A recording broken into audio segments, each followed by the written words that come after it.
하나님은 사울에게 하나님 주시는 마음을 보여주기 위해서 세 가지 사인을 통과하도록 하십니다. 설교를 준비하면서 사인 그러니까 우리 성도들이 익숙한 샤인이 나오는 것 같아요. 뭔지 모르세요? 드라마 사인 얘기하는 거예요. 하나님이 세 가지 사인을 주셔요. 변하여 새 사람 되는 사인. 사무엘은 사울에게 세 종류 사람을 만난다고 얘기합니다. 그리고 그 세 사람을 만난 다음에 그 징조가 사인이 이루어지면 하나님이 너와 함께하는 것이다. 기회를 따라 행하면 하나님이 너와 함께해서 형통할 것이라고 약속해 주십니다. 그러면 그 세 가지 사인은 무엇일까요? 첫 번째, 이제 왕의 기름 부음을 받습니다. 놀라운 은총입니다. 그리고 고향으로 이제 내려가는데 가다 보면 베냐민 경계 살사에 있는 라헬의 묘실 곁에서 두 사람을 만나는데 그 사람이 너한테 암낙이 찾았으니 걱정하지 말라는 얘기를 듣는다는 이야기입니다. 우리 4절 다 같이 한번 읽어보겠습니다. 2절입니다. 2절, 10장 2절 시작. 내가 오늘 나를 떠나다가 베냐민 경계 셀사에 있는 라헬의 묘실 곁에서 두 사람을 만나리니 그들이 내게 이르기를 내가 찾으러 갔던 암나기들을 찾은지라. 내 아비가 암나기들의 염려는 놓았으나 너희를 인하여 걱정하여 가로되 내 아들을 위하여 어찌하리요 하더라 할 것이요.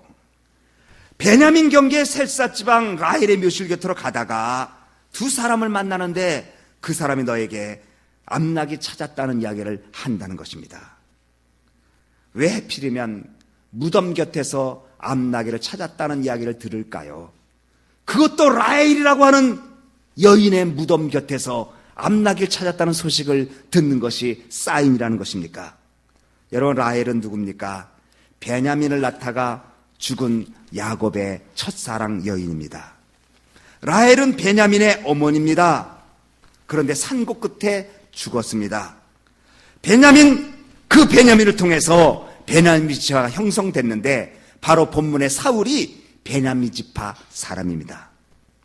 사울은 라헬의 안장된 묘지 곁에서 두 사람 만나는데 왕의 기름 부음을 받고 사울이 의기양양하게 내려가다가 자기 조상, 자기 지파의 어머니의 무덤 곁에서 두 사람을 만나고 암낙이 찾는다는 소식을 듣는다는 것입니다. 이것은 상당히 의미가 있는 징조입니다. 비록 혈기방장한 청년이고 왕의 기름 부음 받은 사람이라고 해도 앞길이 환히 열린 청년이라고 해도 너희 조상 라헬이 죽은 것처럼 너도 죽는 존재라는 것을 알라는 것입니다. 사람들은 자기가 영원히 살 것처럼 생각하고 삽니다. 사람들은 자신의 존재가 유한하다는 것을 결코 생각지 않습니다. 여러분들 여러분의 삶이 끝난다는 것을 얼마나 진지하게 받아들이며 살고 있습니까? 여러분들이 여러분의 삶이 언제 끝날지 모른다는 그 불확실함 속에 살고 있는 불확실한 존재인 것을 얼마나 여러분은 인식하며 살고 있습니까? 사람들은 천년만년 살 것처럼 행동합니다. 죽음과 나는 관계가 없는 것처럼 행동합니다. 그러나 성경은 말하기를 사람이 한 번 태어나서 죽는 것은 정한이치요 그 다음에 심판이 있으리라고 말했습니다. 그럼 우리는 이 땅에 살아갈 때 죽음을 준비하며 살아가야 되는 존재입니다. 우리의 삶이 언제 끝날지 아무도 모릅니다. 바로 사울에게 너는 죽는 존재라고 가르쳐 주는 것입니다. 우리의 마음은 종말론 적여야 합니다. 언제 하나님이 부르실지 모른다는 생각이 있어야 합니다. 이것은 결코 부정적인 생각이 아닙니다. 장차 하나님 앞에 서러야 될 존재인 것을 알고 하루하루를 소중하게 여기고 가정을 소중히 여기고 공동체를 소중히 여기고 함께 더불어 살아가는 이 모습들을 소중히 여기라는 말씀입니다. 뒤늦게 후회한들 소용없습니다.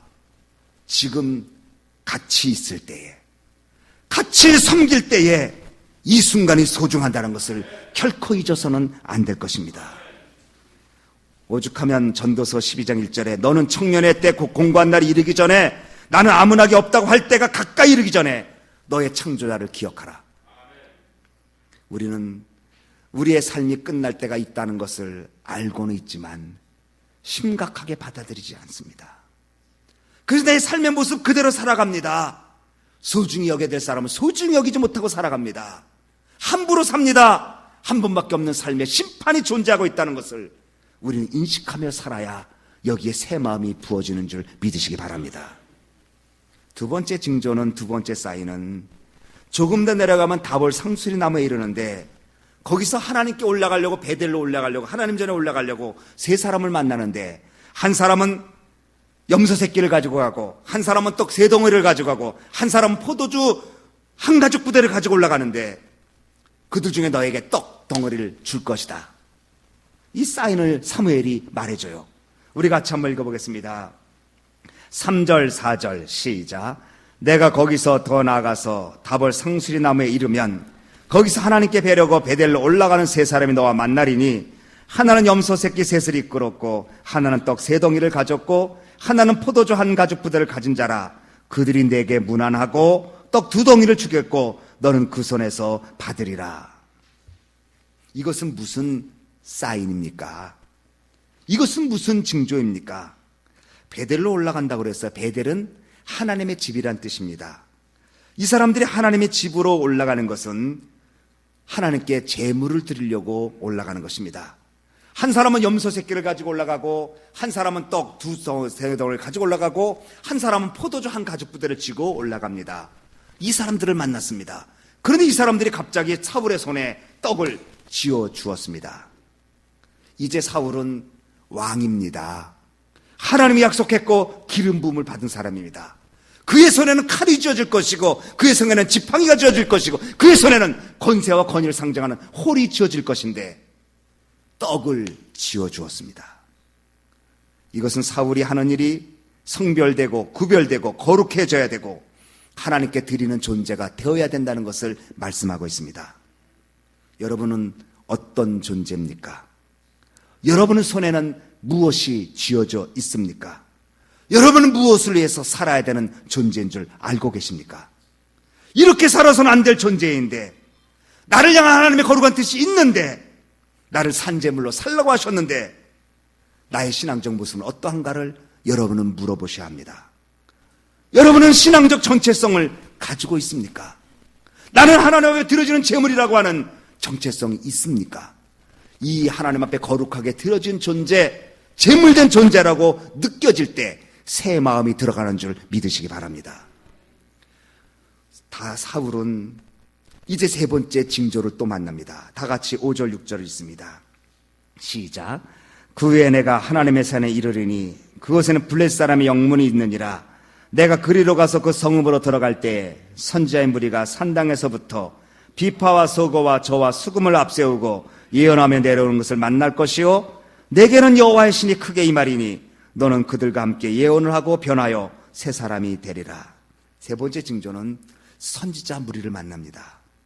선지자들이 찬양하며 하나님의 영광을 돌리며 막 말씀을 예언하는데 그 선지자 무리를 따라가다가 자기도 모르게 하나님의 신이 임하게 되고 그들과 함께 예언을 하면서 변하여 새 사람이 되는 역사가 일어나게 되었습니다. 여러분, 여기 중요한 게 있습니다. 사울이 1절에서 기름 부음 받았습니다. 사무엘을 통해서. 사무엘을 통해서 기름 부음을 받았지만 즉시 무엇인가 이루어지지 않았습니다. 6절에서 오늘 6절에 성령의 기름 부으심을 받을 때까지 징조를 지나가야만 했습니다. 사무엘은 사울에게 왕의 기름 부음을 부었는지 모르지만 사울에게는 하나님의 기름 부음이 임하는 성령의 신이 임하는 성령의 충만함이 있는 그 역사가 있어야 된다는 것을 본문은 말씀하고 있습니다. 사무엘은 기름 부음 가지고는 안 됩니다. 사무엘이 부은 기름 부음만 가지고는 안 됩니다. 성령의 기름 부으심을 가지고 살아야 새 마음을 지니고 새 사람이 된다는 것입니다. 사람들은 사무엘의 기름 부음만 받으면 다 되는 줄 압니다. 진분이 높아지고 약속이 성취되고 여러 가지 환경이 좋아지는 응답만 생각합니다. 그러나 더 중요한 기름 부음은 6절의 성령의 기름 부음이 임하여 변화의 새 사람이 되어야 그 축복을 유지할 수 있는 것입니다. 새 사람이 무엇입니까? 왕이 되어서 신분이 높아지는 것 새 사람입니까? 그때부터 입는 옷이 달라진다고, 사는 집이 달라진다고 새 사람을 의미하는 것입니까? 아닙니다. 새 마음을 가져야 새 사람이 되는 것입니다. 바로 이것이 사울에게 주는, 아니 우리들에게 주는 귀중한 교훈입니다. 우리는 사무엘의 기름 부음은 좋아할지 몰라도 성령의 기름 부으심을 받는 새 사람이 되는 것을 무시한 적이 얼마나 많습니까?